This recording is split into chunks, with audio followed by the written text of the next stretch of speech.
Today, we're hitting the streets with Project Rolling Thunder, our 4.6-liter powered Ford Ranger-based compact pickup to see just how our new drivetrain motivates this mini Lightning. It's all today here on Trucks.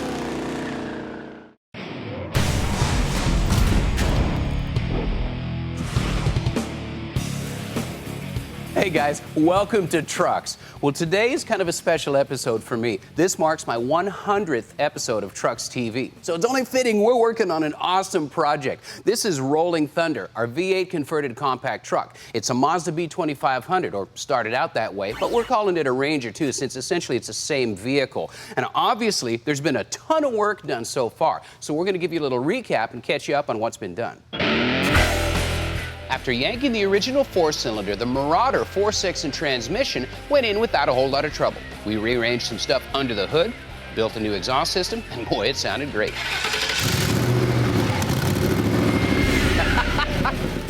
Now, here's a couple of the things that you haven't seen us do. We actually bought a V8 Explorer radiator, but the core size was identical to the original four-cylinder radiator, so we sent it back, saved some money, and we're repurposing this one. Now, obviously, we've lost the mechanical fan from the four-cylinder with the 4.6, so we went to Summit Racing and purchased this 17-inch puller that should be pretty good and pretty efficient. On the radiator hoses, again, we went to the parts store and pieced some stuff together that is going to complete the cooling cycle. The upper hose is a stock one, so again, we save money there. And we're kind of betting that between the efficiency of the cooling fan, all the space we've got between the fan and the engine, as well as, believe it or not, there's still some pretty good room underneath the hood, despite this being a compact truck. So all told, this should be pretty efficient in the cooling department. Now, based on the discoloration of the stainless steel exhaust tubing and catalytic converters, it's pretty apparent we've been running our 4.6 in the shop quite a bit. Now, before we run it anymore, and certainly before we drop the body back down on this thing, we got to do something to isolate the heat that the exhaust tubing and cats make from any non-metal object, like the wiring harness, sensors and switches on the transmission, as well as the transmission shifter cable. Now, catalytic converters can operate in a heat range of 1,200 to 1,600 degrees. That's why the OEMs take so much care to insulate the areas around them. And with ours sitting right next to the transmission and the transmission cooler lines, well, we don't want to heat up the transmission fluid any more than we have to. So to get that done, we're going to use a combination of simple aluminum heat shields and some exhaust heat insulation products. Now, installing the exhaust wrap is pretty straightforward, but you are going to need some stainless steel zip ties or retaining straps to hold it in place. Now, to hold the heat shields in place, just using a couple of self-tapping screws. Now, the thermal protective wrap we put over the exhaust tubing and secured with stainless steel zip ties came from Taylor. And they also make this thermal protective sleeve that's good for up to 1,200 degrees Fahrenheit. So we're going to put a section of this over top of our plastic-coated B&M shift cable. The last thing we need is that outer plastic layer melting. Now, we know our shifter cable was built to withstand some heat, but our 4.6 is going to make plenty of it. So we're installing this just to be on the safe side.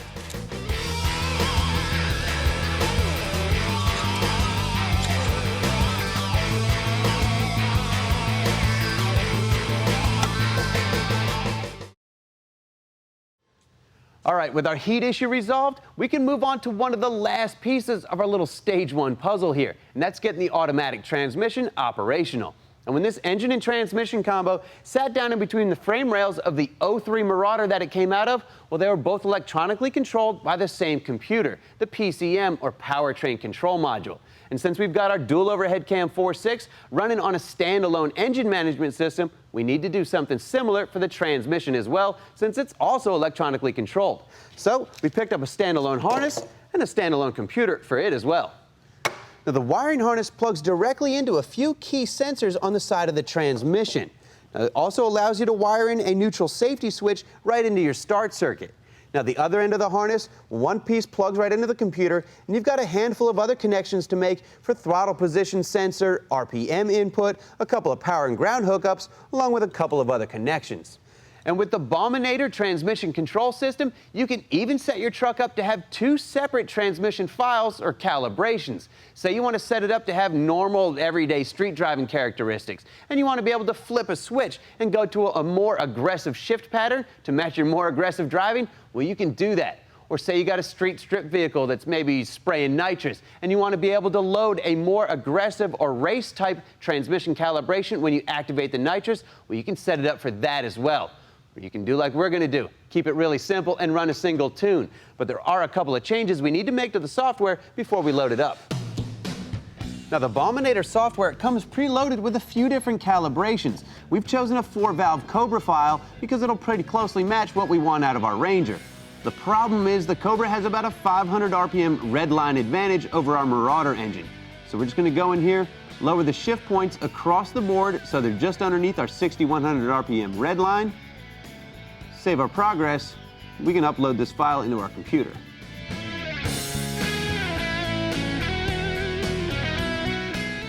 But it's so easy, even I can do it.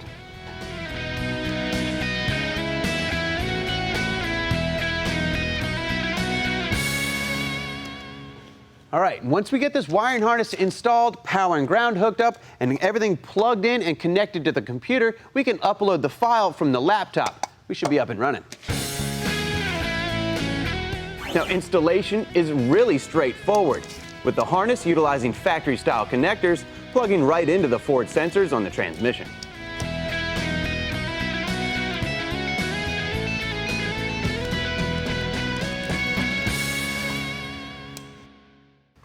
Now, it would be nice if we could remove the transmission portion from the rest of the wiring harness, but we've got things like the O2 sensor hookups that are tied into it.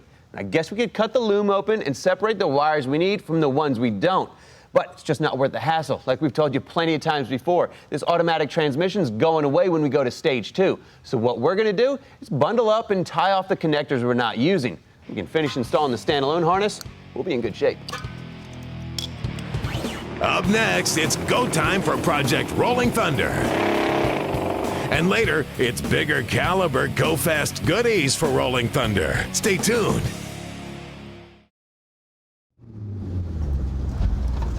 Hey, welcome back to Trucks. Well, Project Rolling Thunder is all bolted back together and up and running. We're ready to put some test miles on this thing.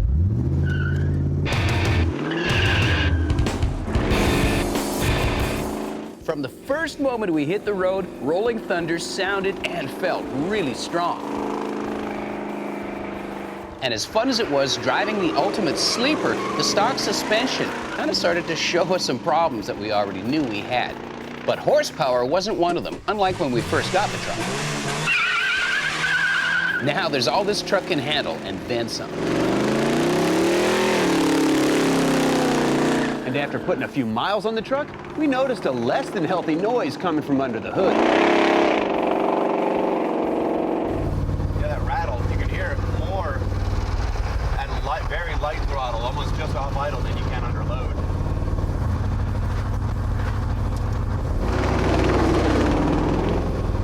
Heard it then. Yeah. I think our screaming deal engine wasn't so much of a screaming deal. Yeah. Now, we knew we had a slightly wounded engine, but it was really tough to resist the temptation of our newfound 300 horsepower. And just cruising around, we didn't have any engine noise whatsoever. And the gauges looked great. Heck, even our stock 4-cylinder radiator kept our V8 nice and cool all day long, never getting above 200 degrees with the help of the electric fan. But the engine noise was still there, and we knew we were pushing our luck. So we reluctantly headed back to the shop.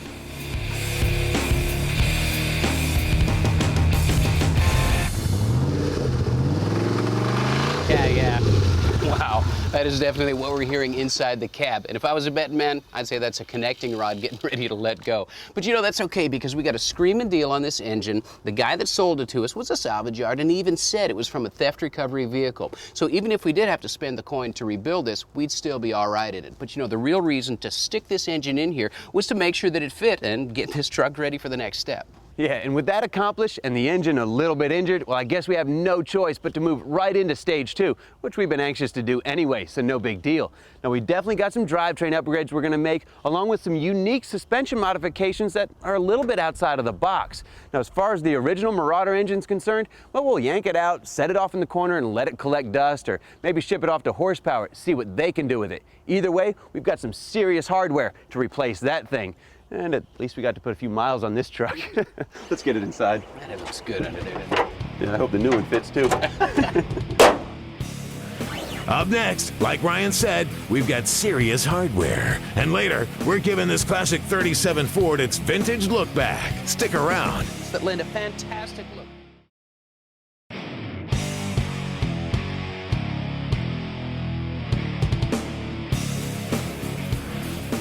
Hey guys, welcome back to the shop.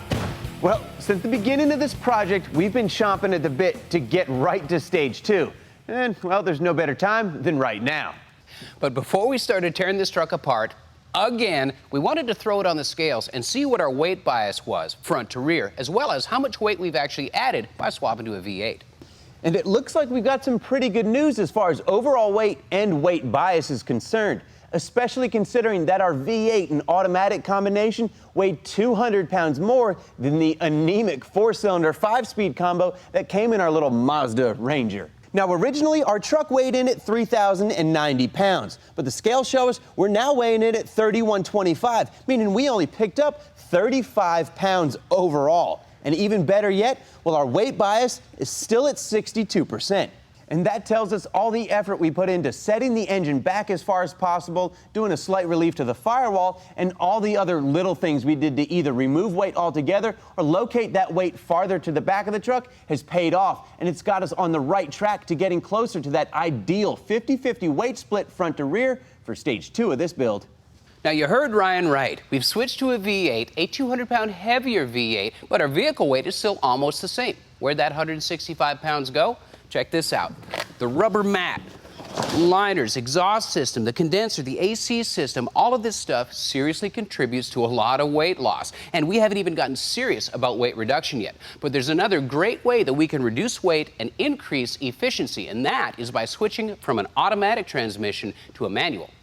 Yeah, because with the convenience of an automatic comes a weight penalty. Not to mention, they're just not as efficient at transferring power as a manual gearbox. That's why we're going with this Tremec MAGNUM T56. Now, this is a new 6-speed transmission from Tremec, and there's lots of cool stuff to talk about, but we'll get to the details later. For now, I will tell you, this thing will handle 700 foot-pounds of torque, which makes it a perfect match for our engine. Now, to connect it to the engine, we're using this lightweight steel SFI certified Bellhousing from QuickTime. Now, due to its compact design, it maximizes header and transmission tunnel clearance. Now, a lot of guys just reach for an aluminum Bellhousing, but we're going to be making a lot of power. We're not going to be easy on the truck. So to play it safe, we went this route. Speaking of lots of power, check this out. Now, just like our Marauder engine, this bad boy is a 4.6-liter dual overhead cam V8 out of the Ford racing catalog. You guys might know it better as the Aluminator. Now, it's based off of the legendary and nearly bulletproof 03 and 04 Mustang Cobra Terminator engines that were capable of producing and withstanding gobs and gobs of power. Now, one of the things that makes this one different and where it got its name is this one has an aluminum block, saving us some weight. Now, the Aluminator comes in 2 different versions, a high and low compression, either 10-to-1 or 8.5-to-1. We went with the low compression because we're going to be running forced induction and lots of it. Now, one of the best parts about this engine, it's got brand new rod bearings. Now, you Cobra guys know that the stock Terminators came with the Eaton M112 root-style supercharger. Not a bad piece of gear, but this is an awesome upgrade.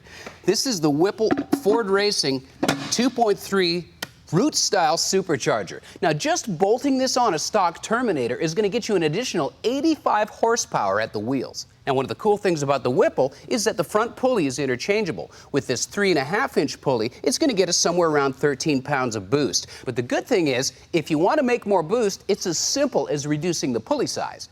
Now, this combination on Von Gitten's drift car netted him about 680 horsepower and 600 foot-pounds of torque at the rear wheels. Now, do we need that with a 3,000-pound Ford Ranger? I don't think so. But it's sure fun to know that we can get there pretty easy.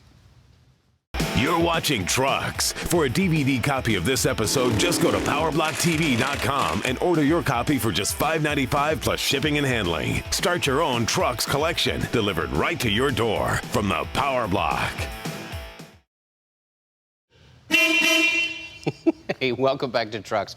Well, check this classic out. This truck is on loan to us from the folks at Coker Tire. And if it looks a little bit familiar to you, well, maybe this much of the roof and the windshield. If you remember, a couple seasons ago, our Project HRT, our 37 Ford Street Rod truck, well, the molds for the fiberglass were actually pulled off of one of these, an actual 1937 Ford truck. Now, this truck is kind of an interesting mix of the options that were given to the standard and deluxe cabs. And it's obviously been gone through once, and it's showing its age in a couple of different places. Now, all 37 Fords came with the cool flathead V8, but there were two different versions. A tiny little 2.2-liter, 136 cubic inch version putting out 60 horsepower, and the more commonly optioned 221 cubic inch or 3.6-liter V8 putting out 85 horsepower. Now, this is a later version of the 221 with the 24 studs holding down the Offenhauser cylinder head. In addition to the upgraded head, it's also got a cast Fenton manifold and a 12-volt conversion, making for a nice, reliable driver. Now, as cool as this old truck is, the paint is not the only thing showing its age. Check out these old bias-ply tires. There's tons of tread, but look at the cracks in the sidewall. And just in case the camera doesn't show it up enough, look at this. Now, on top of being dry-rotted, old, and cracked, these are bias-ply tires, which haven't been standard issue on passenger cars and trucks since the early 70s. So, safe to say it's time for an upgrade, because these are probably not the safest things that you can have on a vehicle. Now, older bias-ply tires, like the ones found on this truck, are constructed by laying out the plies at a 45-degree angle from the center line of the tire. That resulted in a stiff sidewall, increased rolling resistance, and a harsher ride. For the next evolution in tires, manufacturers added fiberglass reinforced belts to the bias-ply tires. These became popular in the late 60s on muscle cars due to their wider footprint. Now, the Coker radial tires that we're upgrading to look just like original replacements, but they utilize a far superior modern design and construction. A radial tire simply means that the overlapping plies are laid at a 90-degree angle from the center line of the tire, followed by steel belts. This produces a more flexible tire that handles better and offers less rolling resistance. So along with the better construction of a radial, you also get the cool vintage look with the wide whites. And by the way, the white wall tires and red lines that Coker manufactures, well, it's not just an afterthought. The white walls and red lines are actually a part of the construction of the tire, so there are no safety issues there. Now, we've heard horror stories about how some people try to achieve the look of a white wall. Evidently, some people try to grind out the sidewall and glue in a white wall after the fact. Or even taking a white raised leather tire and grinding down through the black layer on top to get to the white layer of rubber underneath, then polishing it to make it look good. Either method will compromise the safety of the tire. So thanks to Coker Tire, you've got safe and affordable options that lend a fantastic look to any classic vehicle, and an upgrade that is going to ensure that a truck like this spends a lot more time exactly where it belongs. That's Out on the Road, starting now.